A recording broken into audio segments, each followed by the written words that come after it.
আসসালামু আলাইকুম ও রাহমাতুল্লাহ। নতুন আরেকটা ভিডিওতে স্বাগতম। কিভাবে একটা মহিলাকে বশ করা যায়, বিবাহিত অবিবাহিত মহিলাকে বশ করা যায়,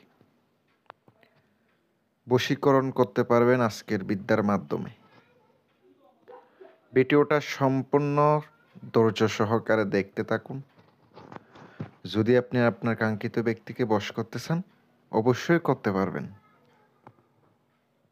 আপনারা যে নকশা দেখতে পাচ্ছেন, এই নকশাটা কি দিয়ে লিখবেন, কিভাবে লিখবেন বলে দেব।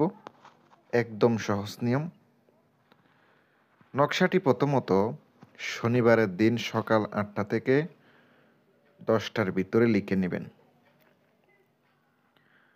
লিখে নেওয়ার পরে কিতে লিখবেন, সাদা কাগজে লাল কলমের কালি দ্বারা পাক পবিত্র হয়ে উজু করে 2টা নকশা লিখিবেন। নকশার নিচে মেয়ের নাম, মেয়ের মায়ের নাম, ছেলের নাম, ছেলের বাবার নাম লিখবেন। অমুকের কন্যা অমুক, অমুকের পুত্র অমুক লিখে দেওয়ার পরে সুন্দর করে আপনি নকশাটি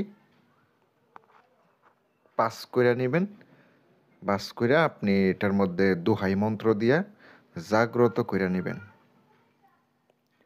এবার আপনাকে একটি নকশা পাথরের নিচে চাপা দিয়ে রাখতে হবে। ভারী একটা পাথরে চাপা দিবেন, যেন এটা ছুটে না যায়, এমন একটা ভারী পাথরে চাপা দিবেন। আরেকটা হচ্ছে গাছের মধ্যে ঝুলাইয়া দিবেন, ডালিম গাছে, যেন বাতাসে নড়াচড়া করতে থাকে। এটা করার ফলে আপনি দেখতে পাবেন আপনার যে কাঙ্ক্ষিত মেয়ে, সে অস্থিরতা শুরু করছে, পাগল হয়ে যাইতেছে আপনার জন্য। আপনারা যদি না পারেন আমার সাথে যোগাযোগ করবেন, আমি কইরা দিমো কাজ। ভালো থাকবেন, সুস্থ থাকবেন। আল্লাহ হাফেজ।